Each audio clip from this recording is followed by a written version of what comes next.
Depois desses louvores maravilhosos, eu quero convidar as crianças aqui presentes a saírem para suas classes, onde também meditarão na palavra de Deus, assim como nós aqui no templo.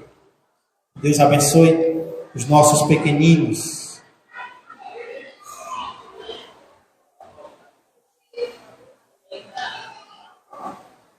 Meus amados irmãos, eu quero convidar você a curvar sua cabeça agora. Vamos mais uma vez falar com o nosso Deus.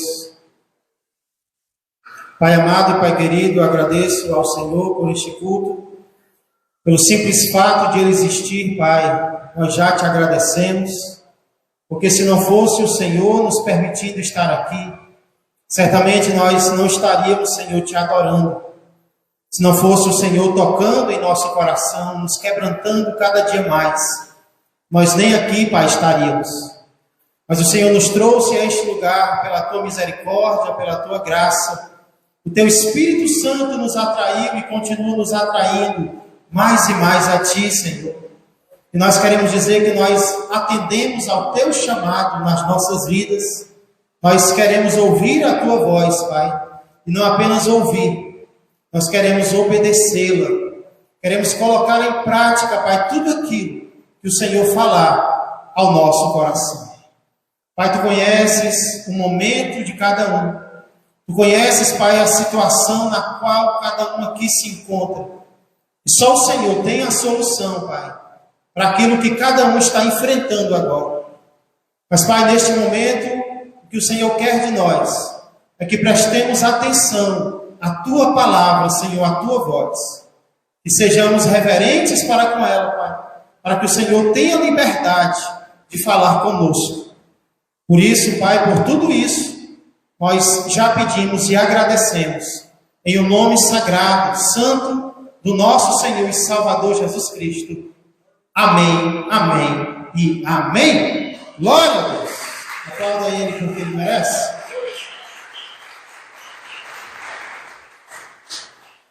Irmãos, era uma noite de quinta-feira. O culto já havia acabado e eu me dirigia para minha casa sozinho com um dos gêmeos. E eu confesso que nesse dia eu não segurava na mão dele como eu costumo fazer muitas vezes quando nós estamos andando pela rua. Nós andamos um pouco, chegamos na rua da nossa casa, obrigado, Gerlando. E de repente, quando eu menos espero, o Gabrielzinho decide, por conta própria, atravessar a rua de um lado para o outro, olhando apenas para um dos lados.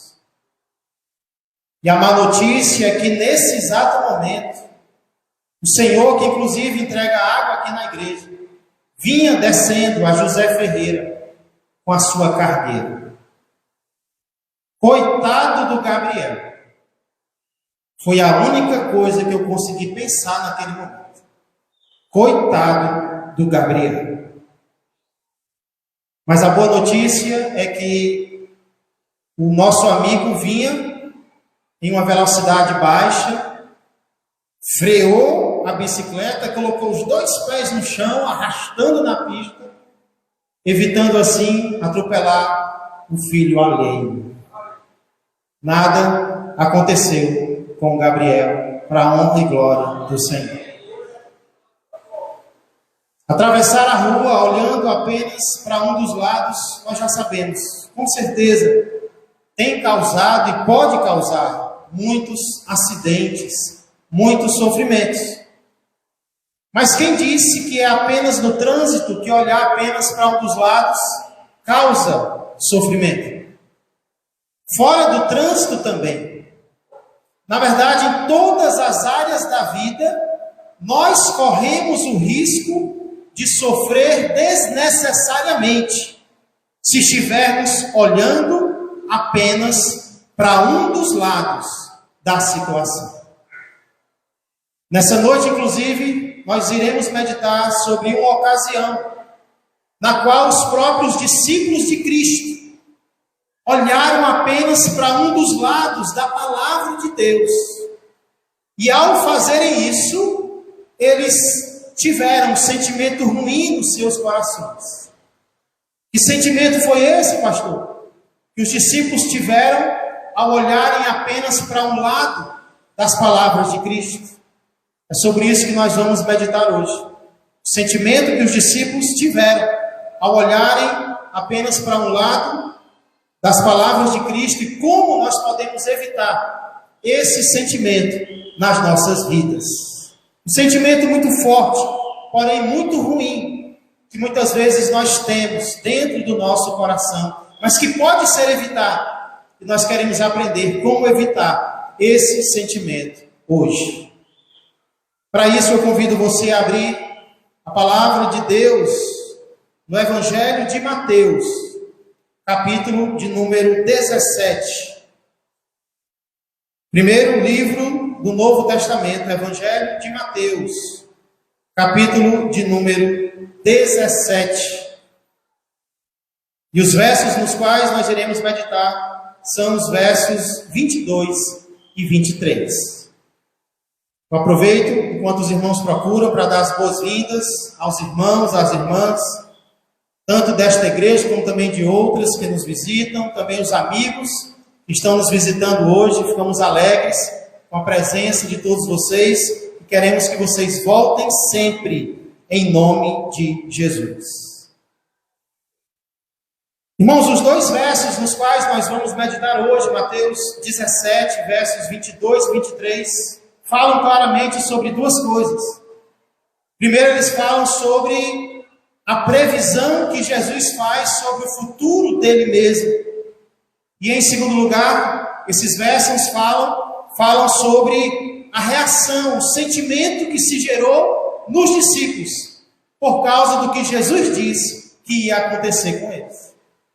Ou seja, primeiro Jesus diz o que vai ocorrer com ele em breve, e em seguida Mateus diz o que isso gerou de ruim no coração dos discípulos. Nós queremos entender por que isso gerou e qual a solução para que isso não seja gerado também nos nossos corações.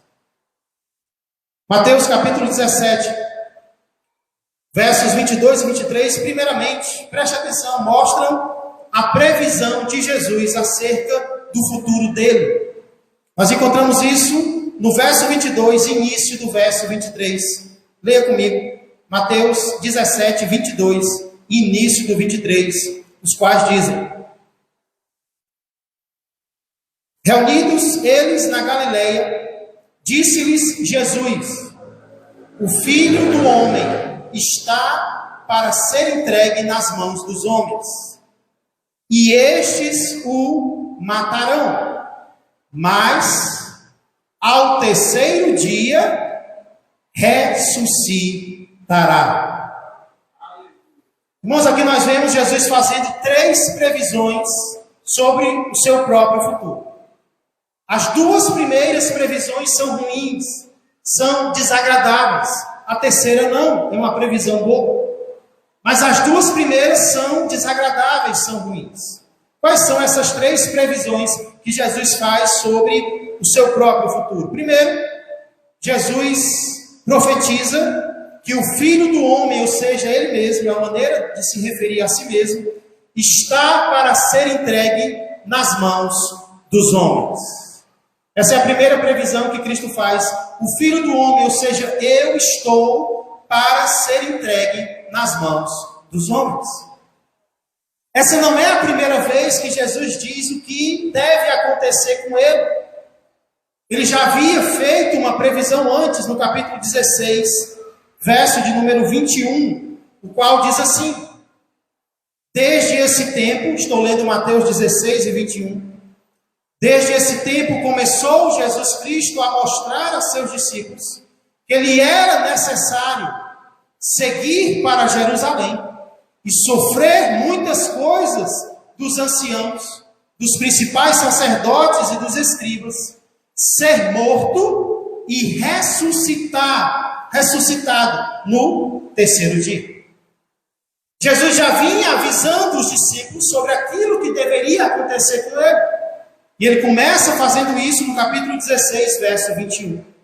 Pela segunda vez agora, no texto que nós estamos estudando, Mateus 17, 22 e 23, ele volta a dizer aos discípulos o que deve acontecer com ele. A diferença é que agora, da segunda vez, ele diz que o Filho do Homem está para ser entregue na mão dos homens. Ou seja, estava se aproximando, está para, significa, eu estou a ponto de ser entregue nas mãos dos homens. Era algo que poderia acontecer a qualquer momento. Estava se aproximando o momento de Jesus ser entregue nas mãos dos homens. Agora preste atenção na palavra entregue. O Filho do Homem está para ser entregue nas mãos dos homens. Algumas vezes essa palavra se refere aos judeus entregando Jesus aos romanos, o que de fato aconteceu. Outras vezes essa mesma palavra significa ou é usada para quando os romanos entregam Jesus à cruz para ser crucificado. Agora preste atenção. Na maioria das vezes em que essa palavra entregue é usada, ela se refere a Judas entregando Jesus, ou seja, traindo Jesus. Só para você ter uma ideia, só em um capítulo aqui de Mateus, capítulo 26, Mateus se refere a Judas entregando Jesus, pelo menos 10 vezes. Então a questão não é a quem Jesus será entregue, aos romanos, aos judeus. A questão principal, mais dolorosa, não é essa. A questão mais dolorosa é por quem Jesus seria entregue. Jesus seria entregue por um de seus discípulos. Jesus seria entregue por um de seus apóstolos. Aí eu pergunto para vocês: é fácil ser traído por um Judas? É fácil ser traído por alguém próximo a você? É fácil ser traído por alguém em quem você confia? A quem você confiou algo de valor? Alguém que andava com você, alguém que te chamava de mestre, alguém que te beijava, alguém que parecia amar você. É fácil? Com certeza não é. Mas precisamos entender que quando seguimos a Cristo, sermos traídos faz parte do pacote.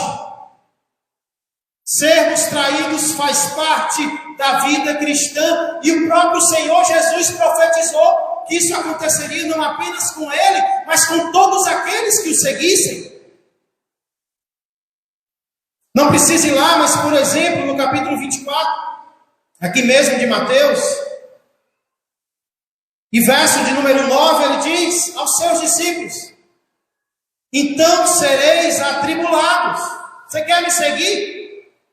Então sereis atribulados e vos matarão. Sereis odiados de todas as nações por causa do meu nome. Ser traído, ser odiado faz parte da vida cristã. Porém, Jesus não para por aí. Essa foi apenas a primeira previsão que ele fez sobre o seu próprio futuro. O Filho do Homem está para ser entregue nas mãos dos homens. Mas ele continua. Ainda no verso 22, aliás, início do verso 23, ele diz: e estes o matarão. O Filho do Homem está para ser entregue através do traidor. E quando ele for entregue, estes a quem ele for entregue, o matarão. Você já foi traído, não foi? Se eu pedisse para levantar a mão aqui, quem já foi traído, quem já se decepcionou com alguém, eu creio que todos levantariam a mão. Mas eu pergunto: você morreu? por causa da traição? Você perdeu a vida porque foi traído? Não, você está aqui vivo, não está? Então você não foi traído o quanto Jesus Cristo foi. Porque o resultado da traição foi que ele não permaneceu vivo. Ele morreu.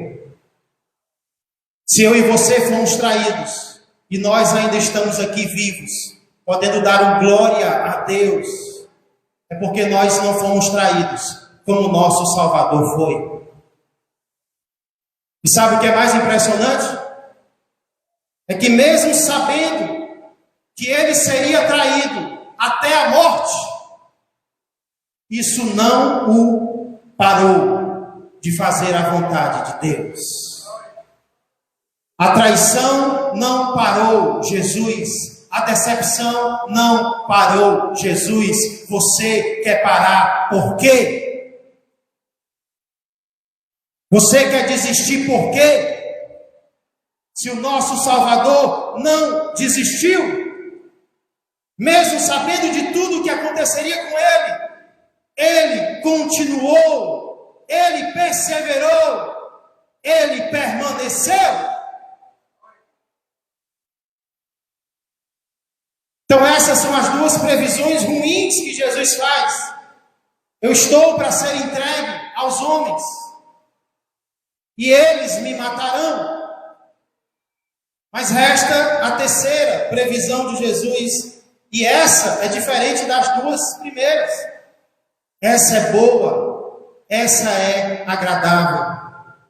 Continuação do verso 23, ele diz: e estes o matarão, mas ao terceiro dia, o que é que vai acontecer? Ressuscitará. Por mais triste que fosse tudo aquilo que Jesus disse que ia acontecer com ele, por mais triste que fosse tudo aquilo pelo qual Jesus teria que passar, tudo aquilo ia passar. Todas as coisas ruins pelas quais Jesus disse que precisava passar, tinha data para acabar.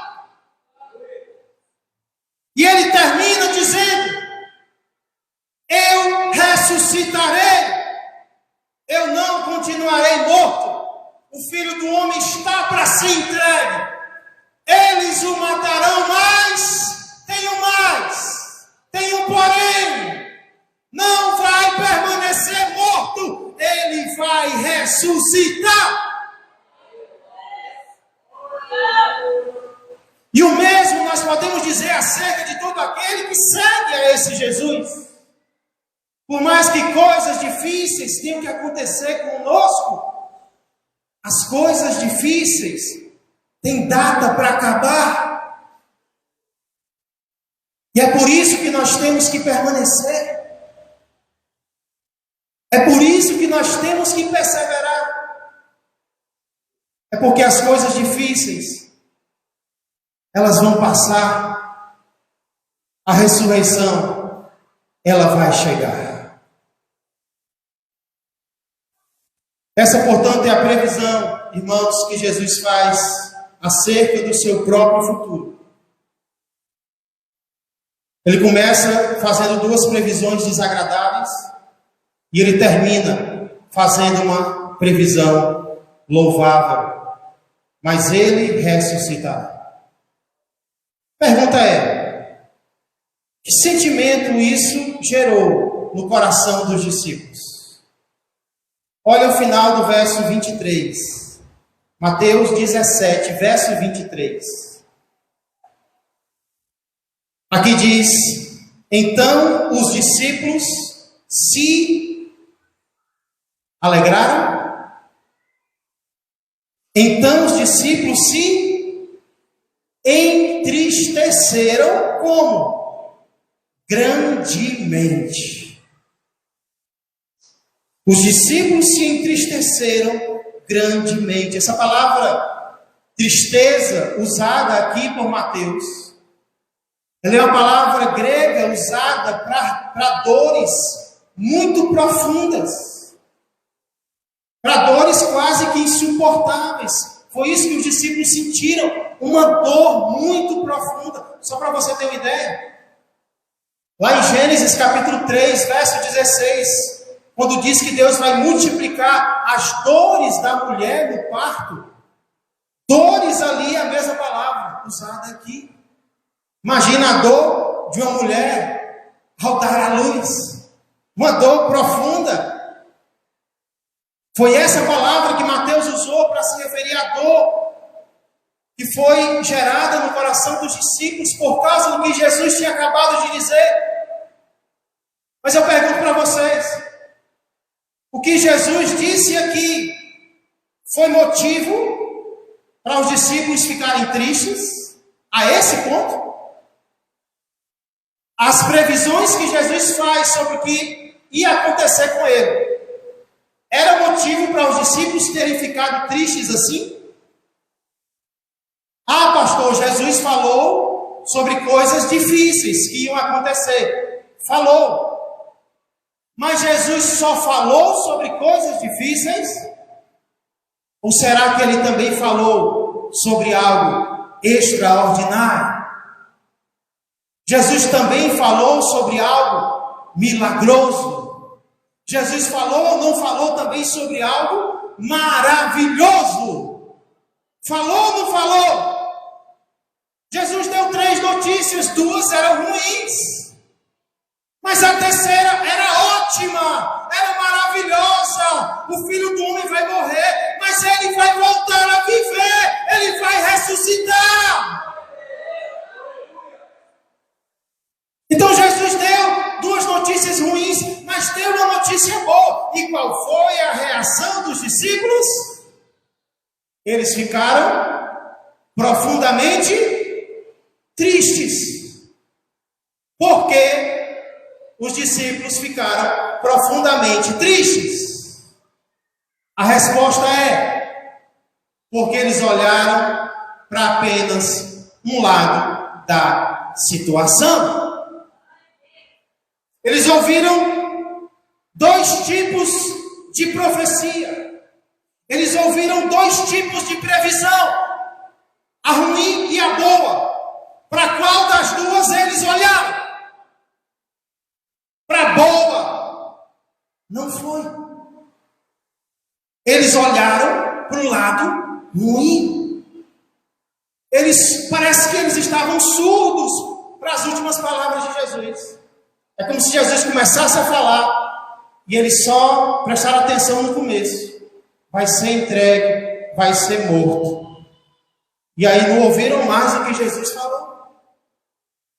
Eles olharam para apenas um lado da situação. E porque eles olharam para apenas um lado da situação, eles ficaram tristes. Eles ficaram desanimados. Mas eu pergunto, será que é só os discípulos que têm a tendência de fazer isso? Será que é só os discípulos que têm a tendência de olhar apenas para o lado ruim das coisas?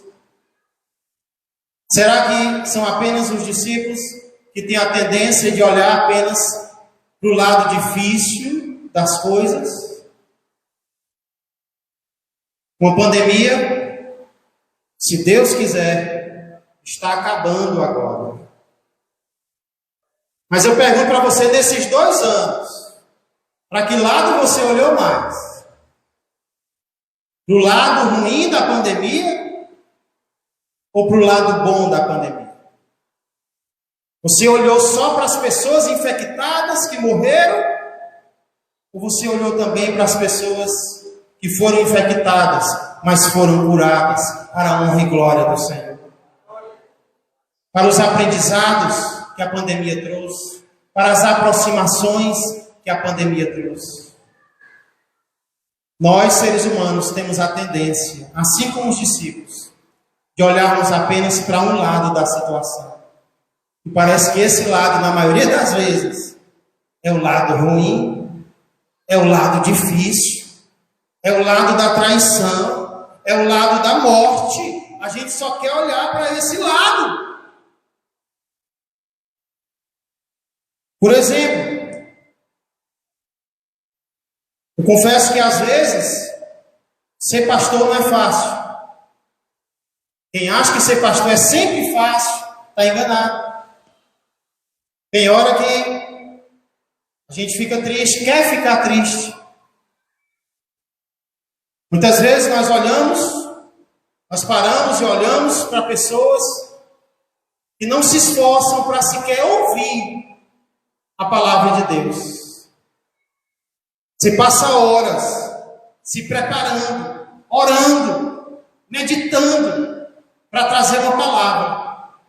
E tem pessoas que não se esforçam sequer para ouvir a palavra que foi preparada.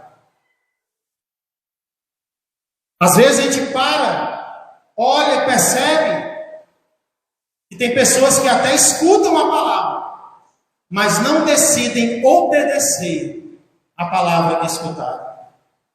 Continuam desobedecendo, continuam no pecado, continuam na rebeldia, e você vê isso.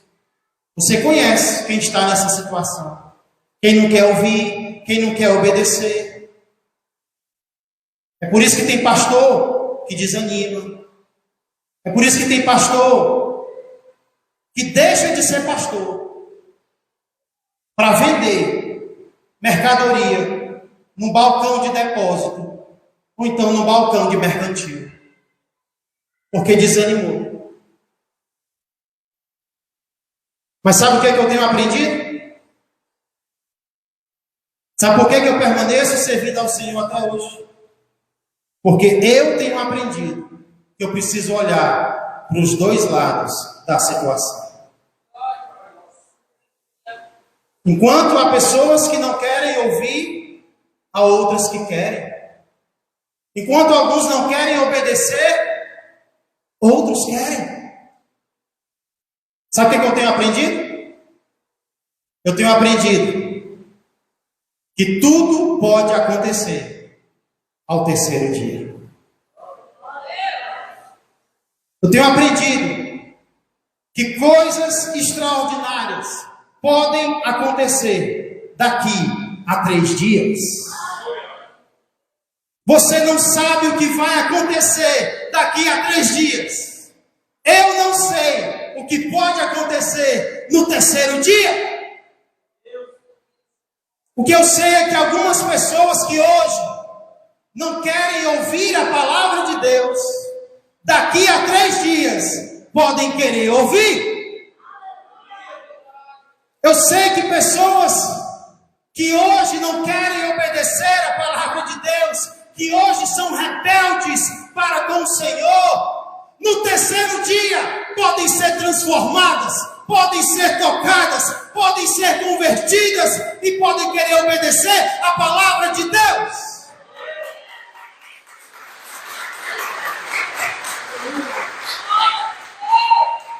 Eu tenho visto isso acontecer vez após vez aqui. Só para dar um exemplo, esses dias eu tenho ficado muito feliz com um rapaz, um jovem. Vocês conhecem, o nome dele é Henrique.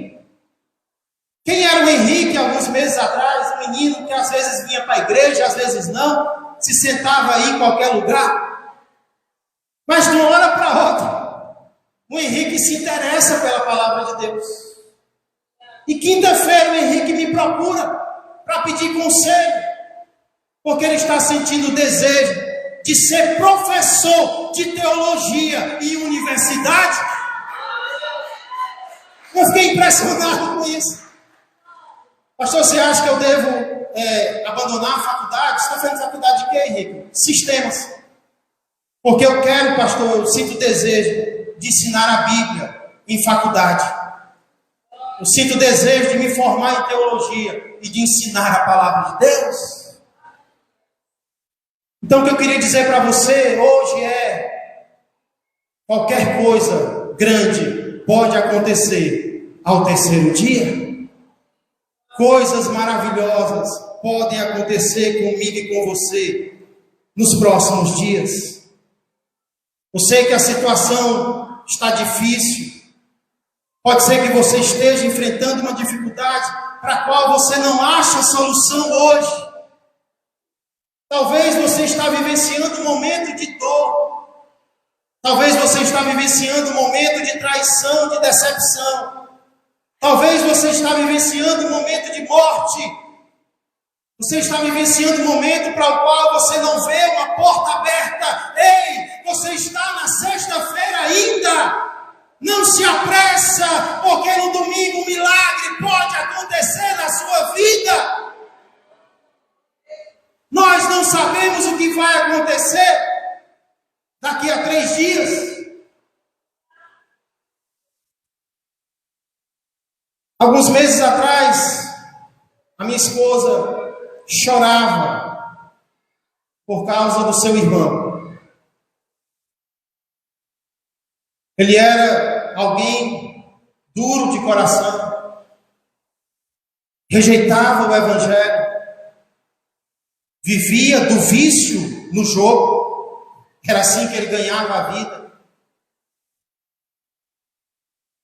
Era adúltero, era usuário de droga.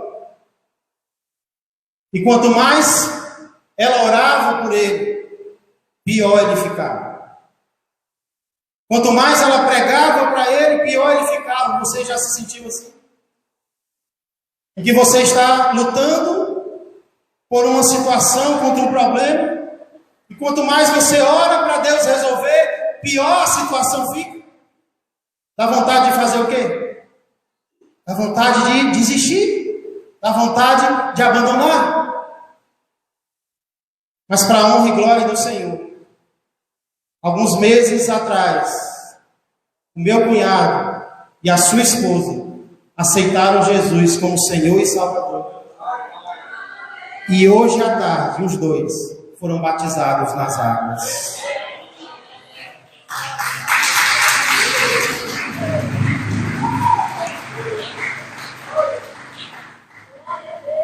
Talvez você está enfrentando uma dificuldade para a qual você não encontra solução. Talvez você está enfrentando uma doença que não sabe. Talvez você está enfrentando um problema familiar que não se resolve. Uma pessoa que não muda. Um problema financeiro que não se reverte. Um pecado que você não consegue vencer. Faz o seguinte: olha para o outro lado da situação. Não olhe apenas para o presente, olha para o futuro. Não olhe apenas para o que Deus está permitindo no presente, olha para o que Deus está preparando no futuro. Olha para o que Deus está preparando para você. Para de olhar apenas para um dos lados da situação. Talvez isso tenha trazido tristeza ao teu coração. Olha também para o outro lado. Olha não apenas para a traição, olha não apenas para a morte. Olha para a ressurreição que Jesus prometeu para todo aquele que o serve. Aquele que serve a Jesus tem o mesmo destino de Jesus. Uma parte do destino é passar por coisas desagradáveis, sim. Mas outra parte do destino é suportar e superar tudo aquilo de ruim que estava enfrentando. Se Jesus passou por isso, eu e você também iremos passar. Isso vale especialmente para o chamado de Cristo nas nossas vidas. Algumas pessoas aqui já se entregaram para Jesus, mas talvez hoje se encontram desanimados. E sabe por que se encontram desanimados? Porque estão olhando apenas para um lado da sua vida. Estão olhando apenas para o lado difícil. Como estão as coisas na sua casa, como estão as coisas no seu trabalho, seja lá o que for. Talvez por isso você desanimou. Olha para o outro lado agora. Olha para o propósito de Deus na sua vida. Talvez alguns aqui nem sequer se entregaram a Jesus de fato e de verdade, porque contemplam apenas o quão difícil pode ser abandonar as amizades, abandonar os hábitos, uma nova vida em Cristo. Mas não olha apenas para as dificuldades, olha também para o que Deus preparou para você, a paz que Ele quer te dar, a tranquilidade de espírito, a alegria verdadeira do teu coração, e o que é maior do que tudo, a vida eterna com Ele.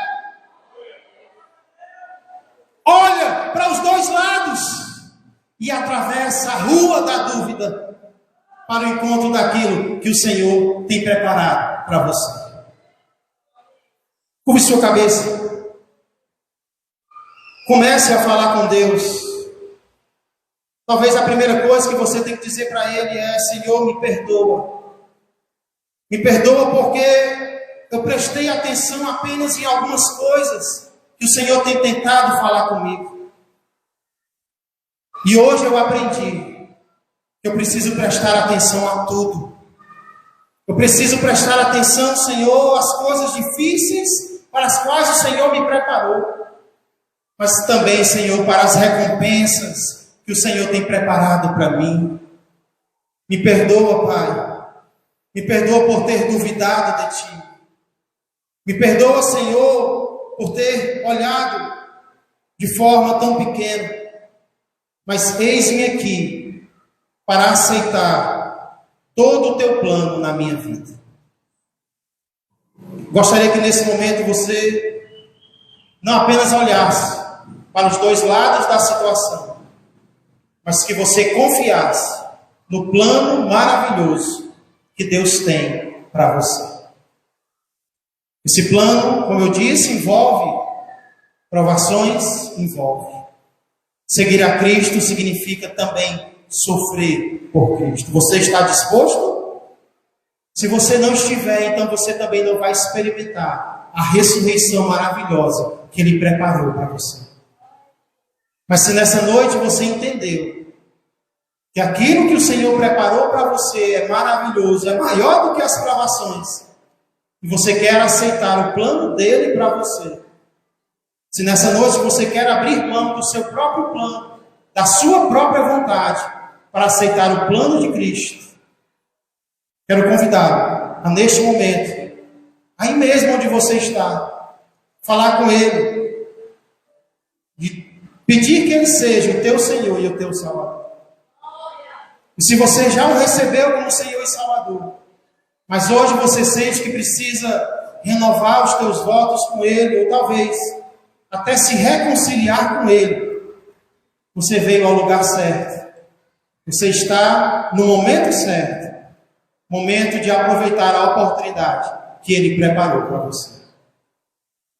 Se tem alguém esta noite tomando uma decisão em relação a Cristo, de atravessar uma rua de dúvidas, em direção a Ele, de confiar nele, de todo o seu coração, como teu único Senhor e Salvador, não apenas de palavras, mas de todo o coração.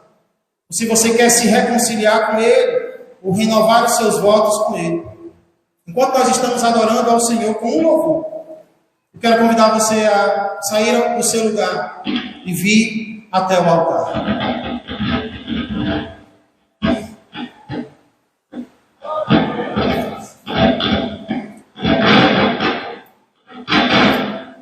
Glória a Deus. Senhor Deus e amado Pai, neste momento que nós meditamos na Tua palavra, Pai, que nós entendemos, Pai, que tudo na vida tem mais de um lado, que muitas vezes, Pai, nós nos encontramos tristes, desanimados, justamente porque estamos vendo aquele lado que nos convém, aquele lado que é mais fácil, Senhor, percebermos. Hoje nós entendemos que o Teu plano, Senhor, é maior do que o nosso. O Teu plano, Senhor, é perfeito, é maravilhoso. E sim, neste plano, Senhor, permite coisas desagradáveis, sim, mas que vão nos fazer crescer e que vão nos trazer para mais perto de Ti. Neste plano, Senhor, também incluiu ressurreição. Neste plano o Senhor também incluiu superação. Neste plano o Senhor também incluiu vitória. Neste plano o Senhor também incluiu milagre. Neste plano o Senhor também incluiu transformação. Neste plano o Senhor também incluiu cura. Neste plano o Senhor também incluiu, Pai, toda espécie de coisas que somente o Senhor pode fazer na nossa vida. Mas é preciso que confiemos em Ti. É preciso que entreguemos a nossa vida por completo nas mãos do Senhor. Que essa seja a nossa decisão hoje, Pai. Confiar no Teu plano e entregar a nossa vida por completo ao Senhor. Se há alguém aqui essa noite, Pai, que ainda não havia entregue a vida a Ti, Te recebendo como Senhor e Salvador, que possa fazer isso hoje. Se havia alguém aqui, Pai, que se encontrava afastado dos Teus caminhos e que nem planejava, Senhor, tomar um compromisso ao final deste culto, que o plano dele se adeque ao Teu, Pai. Que haja uma concordância de planos hoje. Que o plano do Senhor seja o nosso plano. Que possamos confiar em Ti de todo o nosso coração. Se alguém tomando a decisão, venha até o altar e no final nós queremos orar pela Tua vida.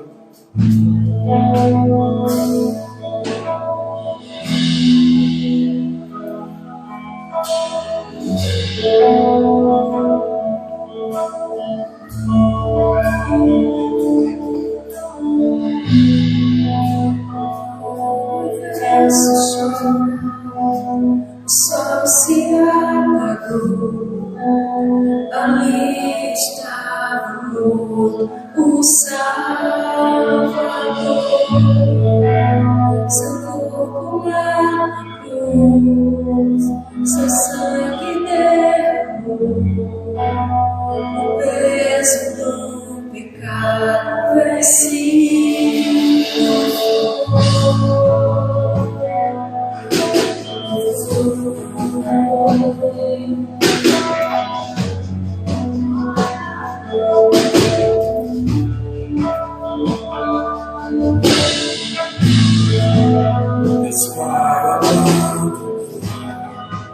Cessou seu respirar, entrega-se ouvir. A guerra começou, a morte enfrentou, vencido. A terra se mexeu, o sepulcro se abriu, e nada vencerá seu grande amor. Ó morte, onde estás? O Rei ressuscitou, Ele venceu pra sempre, pra sempre exaltado és, pra sempre adorado és, pra sempre Ele vive, ressuscitou, ressuscitou.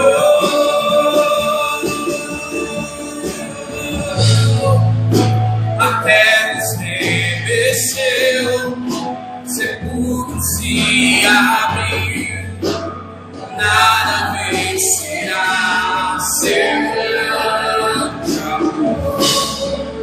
Ó morte, onde estás?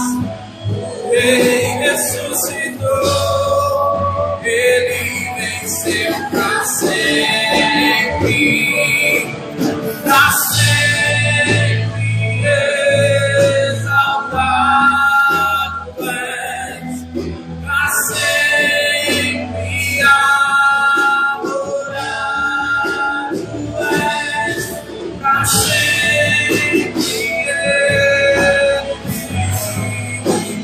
Ressuscitou, ressuscitou.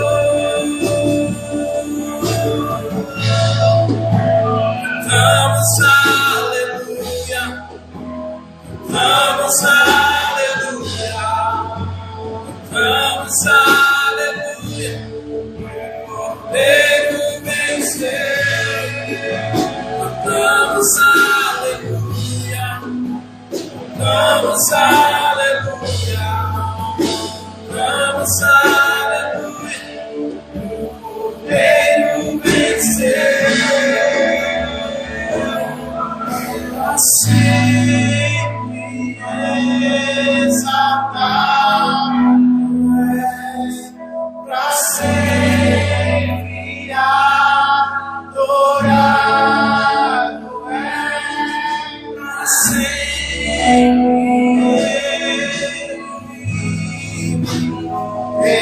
ressuscitou,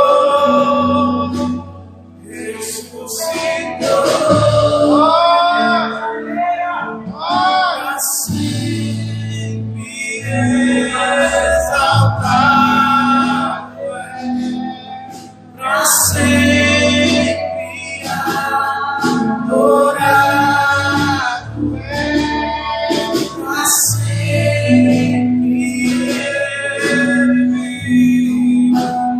ressuscitou.